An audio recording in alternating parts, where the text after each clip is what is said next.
Friends, आज बसंत पंचमी है और वेस्ट बंगाल में तो बसंत पंचमी की उल्लास देखते ही बनता है। यहाँ पर सरस्वती पूजा हर गली हर मोहल्ले में बहुत ही जोर शोर से मनाया जाता है। चारों तरफ बसंती रंग के कपड़े पहने, सफ़ेद वस्त्र पहने लड़के लड़कियाँ, ऐसा लगता है जैसे स्वयं सरस्वती माता और कार्तिक और गणेश घूम रहे हो। वातावरण बहुत सुंदर दिखता है। आज मैं छात्रों का यह शिक्षा केंद्र आप लोगों को दिखाऊंगी। उससे पहले आज का दिन कैसे आरंभ किया और हमने क्या किया चलिए देखते हैं। आज बसंत पंचमी है तो सुबह सुबह हम लोग भी समय पर ही सोकर उठे और अपने घर के सारे कामों को निपटाकर सरस्वती माता की पूजा के लिए सब परिवार बैठे।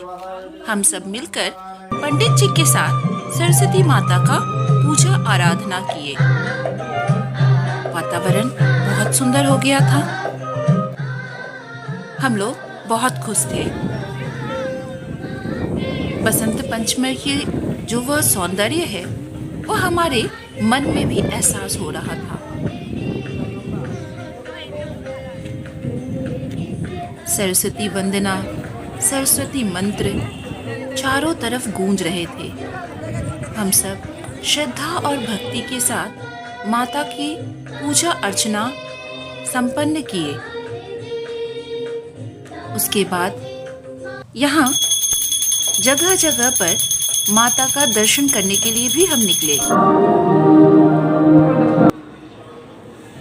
रामकृष्ण मिशन का उद्देश्य है यहाँ के छात्रों के अंदर आदर्श विशुद्ध रूप से आध्यात्मिक और मानवीय गुणों का विकास करना।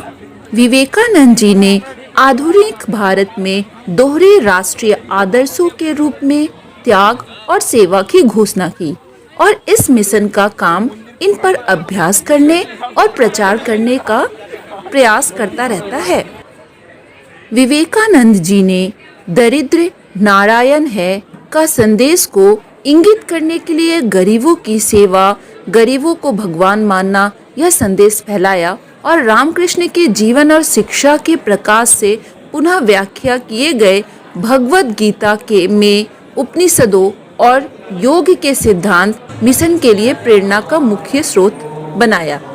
सेवा गतिविधियों को प्रदान किया जाता है। यहाँ पर सभी को दिव्य की वास्तविक अभिव्यक्ति के रूप में देखते हुए संगठन का आदर्श वाक्य आत्मानो मोक्षार्थम जगद हिताय चा है। संस्कृत से अनुवादित स्व अध्याय का अनुवाद किया गया है। इसका अर्थ है अपने स्वयं के उद्धार के लिए और दुनिया की भलाई के लिए कार्य करना। रामकृष्ण मठ और मिशन का विचारधारा यह है कि ब्रह्मांड अनंत शुद्ध चेतना या ब्रह्मा में उत्पन्न होता है और ब्रह्मा का व्यक्तित्व हमें ईश्वर या धर्म के भगवान जैसे विष्णु, शिव, शक्ति, अल्लाह, यीशु, यहोवा, वाहे गुरु आदि मिलते हैं।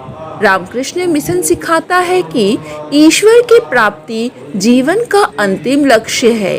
ब्रह्मा सभी प्राणियों में आत्मन के रूप में अपरिवर्तनीय है, जो मनुष्य का सच्चा आत्म और सभी सुखों का स्रोत है। लेकिन अज्ञानता के कारण वह अपने शरीर और मन के साथ खुद को पहचानता है और इंद्रियों के सुखों के पीछे भागता है। ये जो एरिया आप देख रहे हैं ये रामकृष्ण मिशन के अंदर ही आता है। यहाँ पर छात्र खेलकूद और बाकी एक्टिविटीज भी करते हैं। इस पर्यावरण के गोद में ही बच्चे शिक्षा ग्रहण करते हैं। इसी कारण उनका मन और शरीर दोनों ही स्वस्थ रहता है।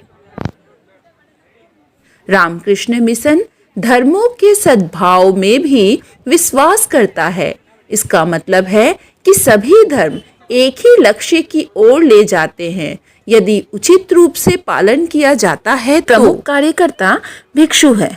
मिशन में छात्रों के लिए शिक्षा, स्वास्थ्य देखभाल, सांस्कृतिक गतिविधियां, ग्रामीण उत्थान, जनजातीय कल्याण, युवा आंदोलन, आध्यात्मिक शिक्षाएं, इन सारी चीज़ों पर ध्यान दिया जाता है। छात्रों को ये सारे गुण दिए जाते हैं।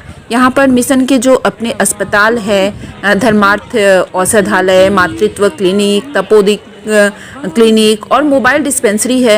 यहाँ पर नर्सों का प्रशिक्षण केंद्र भी है। यहाँ पे नर्सों को ट्रेनिंग भी दी जाती है। और सिर्फ इतना ही नहीं, बुजुर्गों के लिए आश्रम है, अनाथालय है, कई तरह के ऐसे केंद्र है जिससे समाज का कल्याण होता है। और यहाँ के छात्रों को इन जगहों का ज्ञान भी दिया जाता है। उनके अंदर भी वह मानवता का विकास किया जाता है कि वह भविष्य में जाकर ऐसे इंसान बने कि वह हमारे समाज के जितने भी कमज़ोर वर्ग हैं उनकी मदद कर सके, उनके अंदर परोपकार की भावना आ सके, दयालु बन सके वो बच्चे। तो इन बच्चों को शिक्षा के साथ साथ अनुशासन और अन्य संस्कार भी सिखाए जाते हैं। जब हम पूरे मिशन घूम लिए तो हमने देखा कि यहाँ पर सभी लोग पंक्ति में जा रहे थे और यहाँ के छात्र उन्हें एक एक करके बड़े ही तरीके से प्रसाद पकड़ा रहे थे। हम लोगों ने भी प्रसाद लिया और प्रसाद का आनंद उठाया। बहुत ही सुंदर यह जगह था। यहाँ अगर आप कभी भी आते हैं तो ये जो मिशन है, रामकृष्ण मिशन, यहाँ एक बार अवश्य आए, इस धरती को अवश्य प्रणाम करें और इसके बारे में विस्तार से जानकारी भी ले। रामकृष्ण मिशन भारतीय संस्कृति और सभ्यता का मिसाल है।